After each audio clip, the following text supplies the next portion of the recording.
الحمد لله نحمده ونستعينه ونستغفره ونؤمن به ونتوكل عليه ونعوذ بالله من شرور أنفسنا ومن سيئات أعمالنا من يهده الله فلا مضل له ومن يضلله فلا هادي له ونشهد أن لا إله إلا الله ونشهد أن سيدنا وسندنا وحبيبنا ومولانا محمدا عبده ورسوله صلى الله تعالى عليه وعلى آله وصحبه أجمعين أما بعد برادران عزیز، بزرگان محترم، پچھلے جمعے سے جناب نبی کریم سرور دو عالم صلی اللہ علیہ وسلم کی بعثت سے، نبوت سے گفتگو کا آغاز کیا تھا، اور میں نے عرض کیا تھا کہ اللہ تعالیٰ نے آپ صلی اللہ علیہ وسلم کو بچپن سے ہی ان تمام منکرات سے محفوظ رکھا تھا جو اس زمانے میں رائج تھی۔ شراب، جھوٹ، جوا، بچیوں کو زندہ درگور کرنا، یہ ساری چیزیں اس زمانے میں رائج تھیں۔ شرک، اللہ تعالیٰ نے جناب نبی کریم صلی اللہ علیہ وسلم کی ان ساری چیزوں سے حفاظت فرمائی۔ نہ آپ نے نبوت سے پہلے کبھی شرک کیا، نہ نبوت سے پہلے شراب کو ہاتھ لگایا، نبوت سے پہلے صادق اور امین کے لقب سے آپ معروف تھے، یعنی مشرکین مکہ بھی کہتے تھے کہ یہ صادق ہے اور یہ امین ہے۔ آپ کی عفت، آپ کی عصمت، دشمن بھی اس کو مانتا تھا۔ اور میں نے عرض کیا تھا کہ جناب نبی کریم صلی اللہ علیہ وسلم کو خلوت پسند ہو گئی تھی۔ 35 سال کی عمر کے بعد آپ کو یہ پسند تھا کہ آپ خلوت میں رہیں اور بس اللہ تعالیٰ کو یاد کرتے رہیں۔ کوئی نماز تو اس وقت تک فرض نہیں ہوئی تھی، وحی کا سلسلہ ہی نہیں شروع ہوا تھا، تو آپ اللہ تعالیٰ کو یاد کرتے رہتے تھے، خلوت میں رہتے تھے اور غار حرا چلے جایا کرتے تھے۔ آپ لوگ بھی بہت سارے جو حرمین شریفین گئے، مکہ مکرمہ، غار حرا، اچھے خاصے جوان آدمی بھی نہیں جا سکتے آج کل، یعنی اتنا اونچا اور اتنی بلندی پہ وہ غار ہے کہ اتنی سیڑھیاں چڑھ، اب تو سیڑھیاں کچھ بنا دی ہیں، تو وہ سیڑھیاں چڑھ کر غار حرا تک پہنچنا یہ آج ہمارے بس میں بھی نہیں۔ جناب نبی کریم صلی اللہ علیہ وسلم مکہ حرم سے اتنی دور غار حرا جا کر ایک ایک ہفتے کا توشہ ساتھ لے جاتے تھے اور وہیں پہ اللہ کو یاد کیا کرتے تھے۔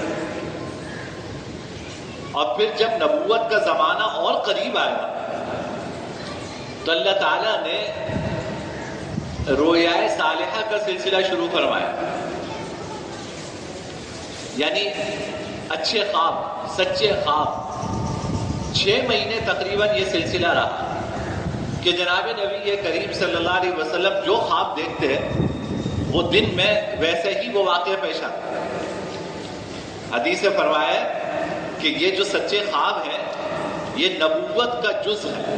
بعض روایات میں آتا ہے نبوت کا 46واں جز ہے، بعض میں آتا ہے نبوت کا 24واں اور 25واں جز ہے۔ یعنی آپ یوں سمجھیے اس کو کہ جس طرح یہ ہمارے حواس ہیں، ہاتھ ہے، آنکھیں ہیں، کان ہے، زبان ہے، اس سے ہم محسوسات کا ادراک کرتے ہیں، محسوس چیزیں ہیں ان کو معلوم کرتے ہیں۔ ہاتھ سے آپ کسی چیز کو چھوتے ہیں تو پتہ چلتا ہے کہ جی یہ نرم ہے یا سخت ہے۔ آنکھ سے کوئی چیز دیکھتے ہیں تو آپ کو اندازہ ہوتا ہے کہ کیا رنگ ہے اس کا، کیسی ہے یہ چیز۔ تو ہمارے یہ جو حواس ہیں ہم ان سے محسوسات کا ادراک کرتے ہیں، یعنی جو محسوس چیزیں ہیں ان کے بارے میں معلومات حاصل کرتے ہیں۔ اس کے علاوہ اللہ نے ہمیں معلومات حاصل کرنے کے لیے دوسری چیز عطا فرمائی ہے، وہ عقل عطا فرمائی ہے۔ عقل سے آپ معقولات کا ادراک کرتے ہیں، یعنی جن چیزوں کا عقل کے ذریعے ادراک کیا جا سکتا ہے ان کی معلومات ہم عقل کے ذریعے کرتے ہیں۔ اب میں آپ کو اس کی مثال سے سمجھاؤں کہ اب اس وقت میں اور آپ مسجد میں بیٹھے ہوئے، ہمیں سورج نظر نہیں آ رہا لیکن روشنی نظر آ رہی ہے ہر طرف، تو یہ روشنی دیکھ کر آپ کیا سمجھ رہے ہیں کہ سورج نکلا ہوا ہے، یہ دن کا وقت ہے، سورج نکلا ہوا ہے۔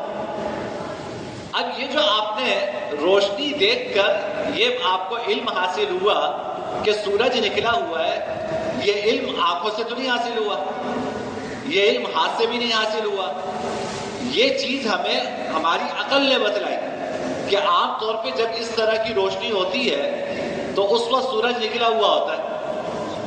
اب اس کا ادراک آپ نے اپنی عقل سے کر لیا، تو کچھ چیزوں کا ادراک ہم اپنے حواس کے ذریعے کرتے ہیں، کچھ چیزوں کا ادراک ہم اپنی عقل سے کرتے ہیں، لیکن کائنات میں کائنات سے ماورا بے شمار چیزیں ایسی ہیں کہ جس تک میری عقل بھی نہیں پہنچ سکتی، میرے حواس بھی نہیں پہنچ سکتے۔ ان کی معلومات کے لیے اللہ تعالی نے وحی کا سلسلہ رکھا ہے کہ وحی کے ذریعے ان کی معلومات حاصل ہوتی ہے۔ مثلاً یہی ایک سوال میں آپ سے کروں کہ دیکھو سورج باہر روشنی ہے تو اس سے یہ اندازہ ہے کہ سورج نکلا ہوا ہے، تو مجھے میری عقل نے بتلایا کہ بھائی سورج نکلا ہوا ہے، میں اپنی عقل سے سوچ کر یہ فیصلہ کر رہا ہوں سورج نکلا ہوا ہے۔ لیکن ایک سوال اور ہے، وہ کیا کہ بھائی یہ جو سورج کی روشنی ہے کتنی بڑی نعمت ہے، اس نعمت کا صحیح استعمال کیا ہے اور اس نعمت کا غلط استعمال کیا ہے؟ بھائی روشنی بھی تو ایک نعمت ہے نا، جب روشنی نہیں ہوتی آپ کو کتنی پریشانی ہوتی ہے، جب یہ روشنی نکلی ہوئی ہے تو اس روشنی کا صحیح استعمال کیا ہے اور اس روشنی کا غلط استعمال کیا ہے؟ یہ چیز آپ کو مجھے میری اور آپ کی عقل نہیں بتلا سکتی۔ سوچیے، آپ اپنی عقل سے جواب تلاش کیجیے، یہ ہماری عقل اس کا جواب نہیں دے سکتی، اس کا جواب وحی کے ذریعے آتا ہے، اس کا جواب نبی لے کر آتا ہے کہ کائنات کی جو نعمتیں اللہ نے تمہیں دی ہیں ان کا صحیح استعمال کیا ہے اور ان کا غلط استعمال کیا ہے، ان کا وہ کون سا استعمال ہے جس سے اللہ خوش ہوتے ہیں، ان کا وہ کون سا استعمال ہے جس سے اللہ ناراض ہوتے ہیں، یہ وحی کے ذریعے یہ چیزیں معلوم ہوتی ہیں، جس کو علماء یوں تعبیر کرتے ہیں کہ محسوسات کا علم ہمیں اپنے حواس کے ذریعے حاصل ہوتا ہے، معقولات کا علم ہمیں اپنی عقل کے ذریعے حاصل ہوتا ہے، اور جو امور غیبیہ ہیں یعنی جو غیبی امور ہیں ان کا علم ہمیں وحی کے ذریعے حاصل ہوتا ہے۔ تو جو غیبی امور ہیں جہاں تک میری اور آپ کی عقل نہیں پہنچتی اس کا علم وحی کے ذریعے حاصل ہوتا ہے، لیکن انبیاء کرام علیہ الصلاۃ والسلام پہ جو وحی کا سلسلہ جب شروع ہوتا ہے تو وہ بڑا بھاری ہوتا ہے، آسان نہیں ہوتا، وحی کا بوجھ برداشت کرنا آسان نہیں ہوتا۔ قرآن کہتا ہے اِنَّا سَنُلْقِي عَلَيْكَ قَوْلًا ثَقِيلًا، ہم آپ پر ایک بھاری کلام نازل کرنے والے ہیں، وحی کا بوجھ آسان نہیں ہوتا۔ حضرت زید بن ثابت کہتے ہیں حضور اکرم صلی اللہ علیہ وسلم کا سر میری ران پر تھا، وحی شروع ہوئی تو مجھے لگ رہا تھا کہ میری ران کی ہڈی ٹوٹ جائے گی، اتنا بوجھ تھا آپ کے اوپر، مجھے لگ رہا تھا میری ران کی ہڈی ٹوٹ جائے گی۔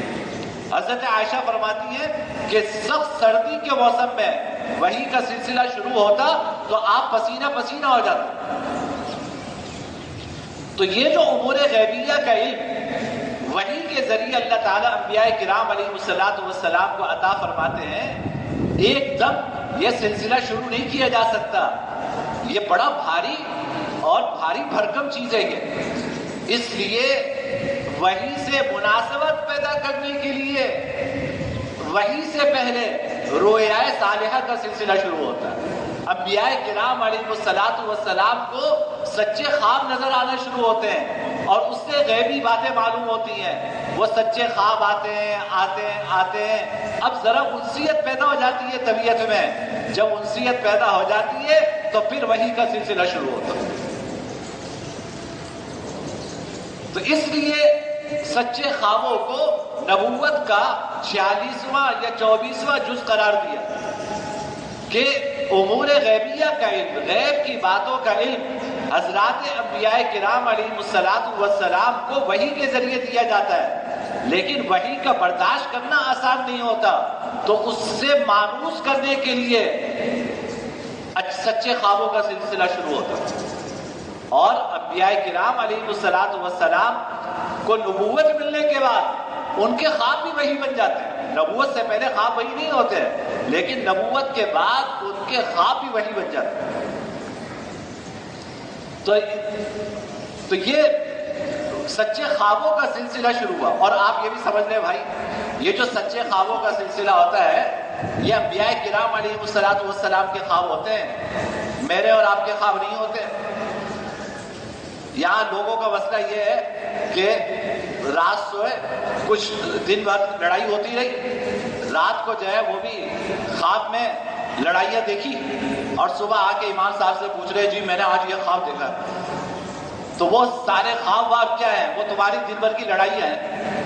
دن بھر کی جو حرکتیں ہیں وہ رات کو تمہیں خواب کی شکل میں نظر آ جاتی ہیں اور تم آ کے جو ہے وہ سمجھتے ہو کہ یا تو میں بہت نیک بن گیا کہ اب میرے اوپر بھی شاید وحی کا سلسلہ شروع ہونے والا ہے.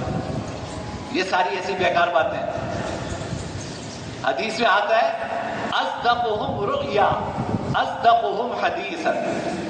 فرمایا کہ جو دن میں جس کی گفتگو جتنی سچی ہوگی اس کا خواب اتنا سچا ہوگا. جس کی گفتگو جتنی سچی ہوگی اس کا خواب اتنا سچا ہوگا. اب میں اور آپ گریبان میں جھانک کر اپنا جائزہ لے لیں کہ گفتگو کتنی سچی ہے. تو خوابوں کی دنیا میں نہیں رہنا چاہیے، خوابوں سے باہر آؤ. اسی لیے عام اصول سمجھ لیں اچھی طرح.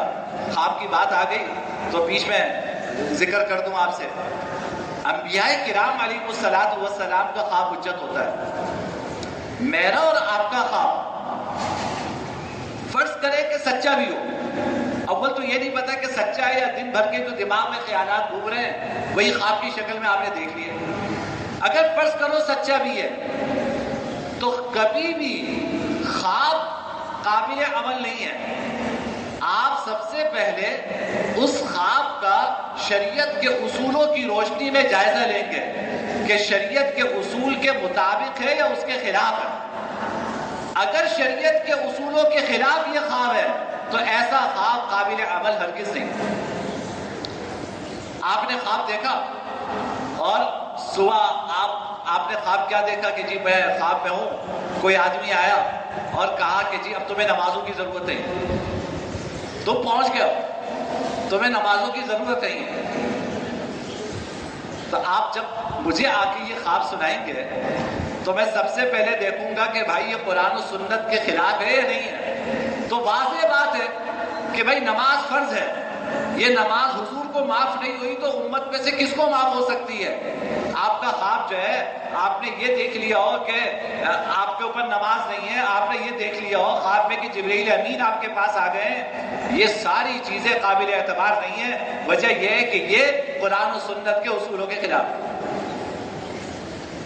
آپ نے خواب دیکھا دن میں لڑائی ہوئی کسی سے، خواب میں دیکھا کہ میں اس کو قتل کر رہا ہوں، گولی مار رہا ہوں. آپ صبح آ کے کہیں کہ اچھا میں نے خواب دیکھا ہے کہ جی میں فلاں کو گولی مار رہا ہوں لہذا مجھے اجازت ہونی چاہیے. آپ کے اس خواب کا کوئی اعتبار نہیں ہے. وجہ کیا ہے؟ وجہ یہ ہے کہ یہ شریعت کے اصول کے خلاف ہے. کسی انسان کا خون دوسرے کے لیے حلال نہیں ہے.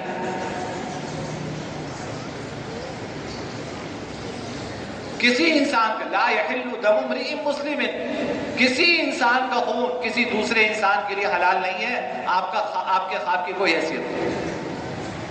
تو سب سے پہلے خواب میں یہ یہ دیکھا جاتا ہے کہ یہ خواب شریعت کے اصولوں کے خلاف تو نہیں ہے. اگر شریعت کے اصولوں کے خلاف ہے تو ایسا خواب جو ہے وہ قابل توجہ ہی نہیں. اور اگر شریعت کے اصولوں کے خلاف نہیں ہے تو کوئی بات نہیں بھائی. اگر اچھا خواب دیکھا تو خوش ہو جاؤ, اگر برا خواب دیکھا ہے تو اللہ سے پناہ مانگو کہ یا اللہ اس خواب کے شر سے میری حفاظت فرما. حدیث میں جناب نبی کریم صلی اللہ علیہ وسلم نے دعا سکھائی ہے کہ جب تم سو کے اٹھو کوئی خواب دیکھا ہو تو اللہ سے مانگو یا اللہ اگر اس خواب میں کوئی خیر ہے وہ مجھے عطا فرما دے, اور اگر اس خواب میں کوئی شر ہے یا اللہ میری اس سے حفاظت فرما دے. بس آپ نے دعا مانگ لی, بس اس کے بعد اپنی عمل والی زندگی میں لگو. قبر میں آخرت میں یہ جاگتی زندگی کے بارے میں پوچھا جائے گا, خوابوں والی زندگی کے بارے میں آخرت میں نہیں پوچھا جائے گا. اس لیے اس کے پیچھے پڑنا بھی نہیں چاہیے بھائی. دیکھ خواب بھی بہت کوئی قابل اعتماد شخص اگر کوئی ہو تو اس سے ذکر کرنا چاہیے, ورنہ ذکر بھی نہ کریں. آپ صبح اٹھیں, آپ نے خواب دیکھا, اللہ سے مانگے یا اللہ اس خواب میں اگر کوئی خیر عطا فرما دے, اگر اس خواب میں کوئی شر ہے اس سے میری حفاظت فرما. تیرے علاوہ کوئی نفع پہنچانے والا نہیں, تیرے علاوہ کوئی شر سے بچانے والا نہیں, تیرے حکم سے سب کچھ ہوتا ہے. بس اللہ سے دعا مانگ لی, اللہ اگر اس میں کوئی خیر ہے آپ کو عطا فرما دیں گے, اگر کوئی شر ہے اللہ آپ کی حفاظت فرما دیں گے. بس اس سے زیادہ خوابوں کے پیچھے نہیں پڑنا ہے. بعض لوگ بہت زیادہ خواب دیکھتے ہیں, تو خواب دیکھنا یہ کوئی بزرگی کی علامت نہیں ہے. ہاں نماز پڑھنا بزرگی کی علامت ہے, سچ بولنا بزرگی کی علامت ہے, دھوکہ نہ دینا یہ بزرگی کی بات ہے. خواب جتنے اچھے دیکھ لو, دن میں جو ہے وہ آپ کم تول رہے ہو, دن میں رشوت لے رہے ہو, دن میں کرپشن کر رہے ہو, دن میں دھوکہ دے رہے ہو, اور رات کو خواب میں آپ کو انوارات نظر آ رہے ہیں, ایسے انوارات کی کوئی حیثیت نہیں. آپ کو لال رنگ کی روشنی نظر آ رہی ہے, کسی کو سفید روشنی نظر آتی ہے, کسی کو کوئی روشنی نظر آتی ہے, یہ ساری روشنیاں آنکھ کھلے گی سب ختم ہو جائیں گی. ہم سے سوال ہماری اس جیتی جاگتی زندگی کا ہوگا کہ تم نے عمل کیا کیا, صحیح کیا غلط کیا. مجھ سے اور آپ سے خواب کے بارے میں سوال نہیں ہوگا. اچھی طرح سمجھ لیں, یہ انبیاء کرام علیہ الصلوۃ والسلام ہوتے ہیں کہ نبوت سے پہلے اللہ تعالیٰ ان کو سچے خواب دکھاتے ہیں تاکہ غیبی امور جو ان کے اوپر منکشف ہونے والے ہیں ان کے بارے میں ان کے دلوں میں ذرا انسیت پیدا ہو جائے, اور پھر جب وحی کا سلسلہ شروع ہو تو ان کے اوپر زیادہ بوجھ نہ ہو. اور نبوت کے بعد جو ان کے خواب ہوتے ہیں وہ حجت ہوتے ہیں, یعنی ان کے لیے قابل عمل ہوتے ہیں. حضرت ابراہیم علیہ السلام نے خواب میں دیکھا کہ میں اپنے بیٹے اسماعیل کو ذبح کر رہا ہوں, تو اس کو وہی سمجھا اور اس کے مطابق جو ہے انہوں نے عمل فرمایا. لیکن اگر آج میں خواب دیکھ لوں کہ میں اپنے بیٹے کو ذبح کر رہا ہوں تو میرے لیے ذبح کرنا جائز نہیں ہے, میرے لیے اس پہ عمل کرنا جائز نہیں ہے. وجہ یہ کہ شریعت کے اصول کے خلاف ہے, شریعت نے کسی کا خون حلال نہیں کیا, لہذا آپ کے خواب کی کوئی حیثیت نہیں. تو وقت زیادہ ہو رہا ہے, آخر میں ضروری بات بھی عرض کرنی ہے.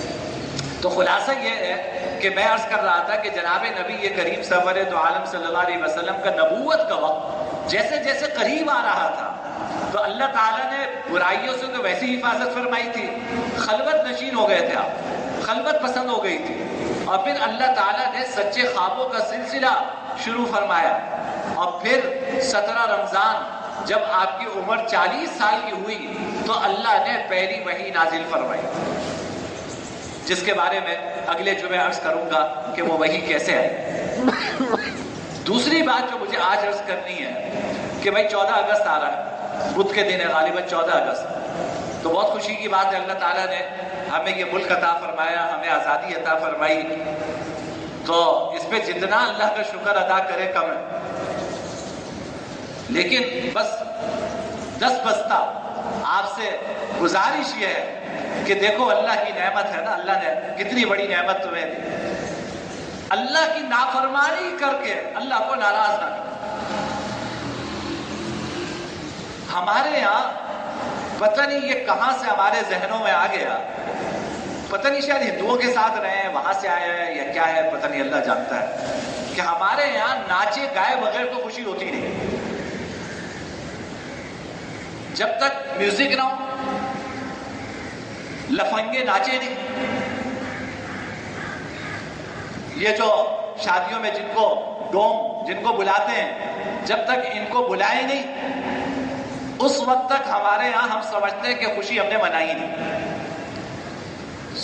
سوچنے کی بات ہے، مسلمان ہیں ہم سب، اللہ کا شکر ادا کرنا چاہیے نا، کہ دیکھو اللہ نے آپ کو یہ نعمت، یہ ملک عطا فرمایا، یہ وطن عطا فرمایا، آپ اس کی جتنی برائیاں ہیں وہ ہماری ذاتی کمزوریاں ہیں، اس کو ایک طرف رکھیں، لیکن اس ملک میں تو کوئی کمی نہیں ہے نا۔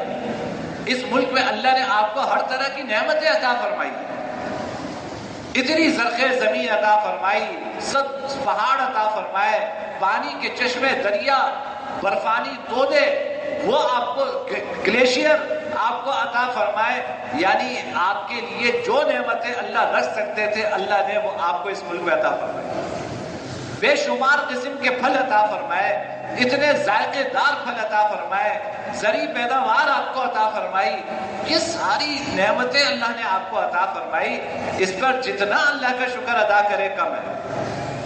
لیکن بھائی دیکھو، خود سوچو، میں فرض کرے کہ میں نے آپ پر کوئی احسان کیا اور اس کے جواب میں آپ مجھے تکلیف پہنچانے لگے، تو یہ کون سے شکر؟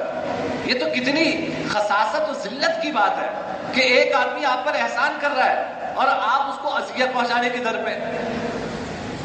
اللہ نے یہ ملک عطا فرمایا، اللہ نے یہ نعمت عطا فرمائی، تو بھائی اس نعمت کا شکر یہ ہے کہ تم خوب اللہ تعالیٰ کا زبان سے شکر ادا کرو، تمہارے دل شکر کے جذبات سے معمور ہوں، اپنے شہداء کے لیے ایصال ثواب کرو، ان کے درجات کی بلندی کے لیے ایصال ثواب کرو، اللہ سے دعائیں مانگو کہ یا اللہ اس ملک کی حفاظت فرما، اس کو ان مصیبتوں سے نکال، ان سارے کاموں میں لگنا چاہیے۔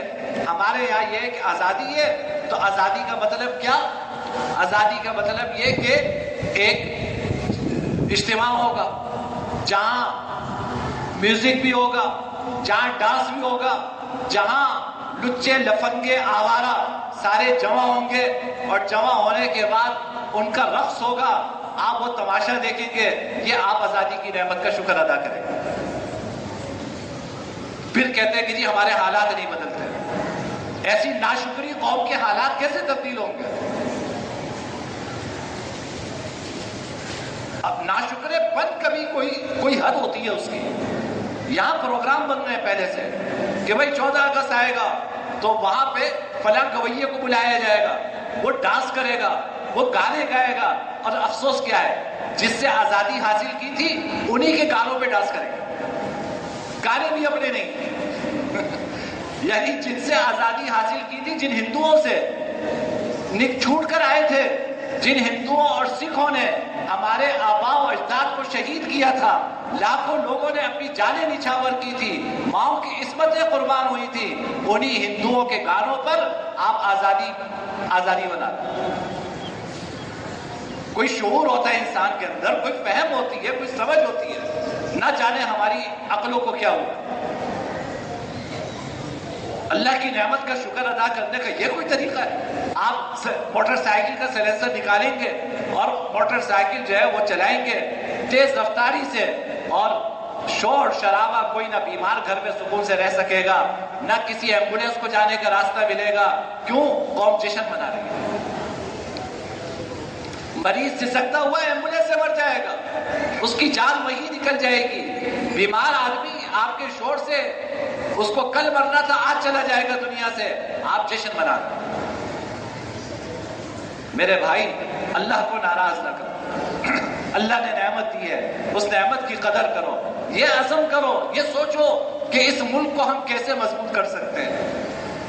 کم سے کم میری ذات سے اگر اس ملک کو کوئی نقصان پہنچ رہا ہے، میں اپنی ذات کی حد تک تو فیصلہ کر سکتا ہوں نا کہ میں یہ کام نہیں کروں گا جس سے میرے وطن کو نقصان پہنچ رہا ہے۔ قطرے قطرے سے دریا بنتا ہے، اللہ ہمارے ملک کی تبدیل فرمائیں گے، لیکن میں یہ فکر کروں کہ میں اپنے کو کیسے آگے لے جا سکتا ہوں، میری ذات سے جو میرے ملک کو نقصان ہو رہا ہے میں اس کو کیسے اس سے بچا سکتا ہوں، اللہ کا میں شکر ادا کروں، اپنے شہداء کے لیے ایصال ثواب کروں. یہ شکر ادا کرنے کا طریقہ ہے. صدقہ نکالیا، صدقہ نکالے، اللہ راضی ہوں، اور صدقے کی برکت سے اللہ اس ملک سے ان مصیبتوں کو اور نحوستوں کو دور فرمائے. ان ساری چیزوں میں لگے. یہ ناچ گانے، یہ پینا پلانا، اس سے بڑھ کر ناشکری کوئی نہیں ہو سکتی.